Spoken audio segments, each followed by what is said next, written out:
everybody to Opinion Life Math and History, and we are going to be doing part 2 of predicting the products. So earlier in the video, last video, we were looking at the combustion reaction and also discovered that the combustion reaction can have products that break the rules when you find this stuff right here in terms of predicting the products. Combustion reactions will always have carbon dioxide and water, known as H2O, the stuff you drink. So basically, combustion reactions can take little as 20 seconds to solve. Let's solve the next one. They're a little bit more complicated, so that's why we're saving it for part 2. Ooh, it's a single replacement. We have now understood the type of reaction. But wait, you said earlier the single replacement has a unique own step. Going back to finding suspicious activity, that video, we learned about that some single replacements might not work as you think. So that's because both of the metals might be stronger than the other. That means one of them is going to stay stuck to their friend and the other can't pull them out of the group. You should probably learn that technique before learning this technique. So let's say we don't have the activity sheet with us. And number 2, SR, known as strontium or strontium, is not actually on the activity sheet. So let's say, assume this works.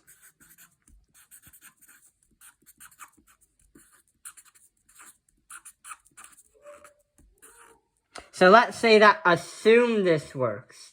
So let's get started. After you would be doing the activity series, finding suspicious activity, move the types to predict the equations. So since we have a single replacement, we are going to say that SR, strontium, is going to be kicked out, and then we're going to have NaF2 SR. So here comes the hard part of the steps. Finding the charges of the chemicals and then doing the crisscross method. Crisscross applesauce. So if you go on the periodic table, sodium is a charge 1. However, if we take a look at fluorine, fluorine is going to be a negative 1. So what we're going to do is see this rewritten formula right here. We have NaF and SR. Camera had to clear up. So 1, 1, 1, 1. So we just have NaF plus SR. We do not need us 2 as a subscript because SR, strontium, is not in Brinkelhoff. So here is our predicted product. Now here comes the challenge part. The double replacement. Let's bring that in. So the double replacement needed to have a second row because of this giant equation. What's going to happen? Well, we have to do the same steps as last time and follow through with it. So we already identified the reaction type. Now let's identify and find the charges of the chemicals. Before that, we have to move the types to predict what the equation is, the product side. We have written stars on top of NO3 and OH. We're going to explain why we are going to do that. So, what we're going to do is place Ba right here. We're going to say it's barium. And what we're going to do is, you see that OH? That is going to be hydroxide. So we're going to put that right here as ONH. The second pair with metals and non-metals is going to be Li is lithium and also NO3, nitric oxide. So what we're going to do is need a polyatomic ion sheet. And the reason why is we now have to find the charges of the chemicals. So if you go to the periodic table, we can see that barium is going to be right here, a charge of +2. So we're going to put a charge of +2 right there. On a polyatomic ion sheet, we're going to have hydroxide as -1.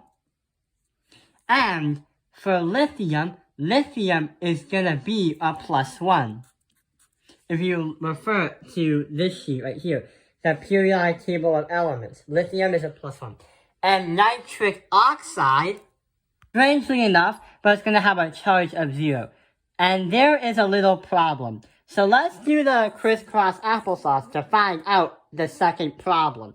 So what we're going to have here is barium, parentheses, OH2. The reason why is we did the crisscross method. Barium 2 this side, -1 that side. So barium hydroxide 2.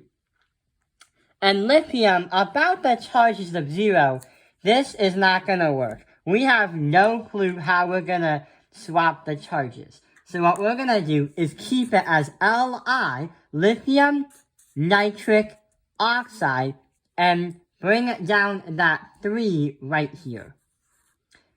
The reason 3 is because of that 3 right there. So that is why we can't do the crisscross method, because it has failed. We can't have charges of 0 because we can't do it. So that is how we're going to predict the product of this double replacement reaction. Barium hydroxide, subscript as 2, lithium nitric oxide, subscript as 3. And that is the most complex problem in this video. And we have also understood how to understand these steps by doing all of the charges and all of the different reactions. I hope this video has helped you understand predicting the products. What we will do tomorrow is understand what the solubility rules are. Thank you for watching Top in Your Life's Math Industry. Like and subscribe, and we'll use these problems to understand the solubility rules.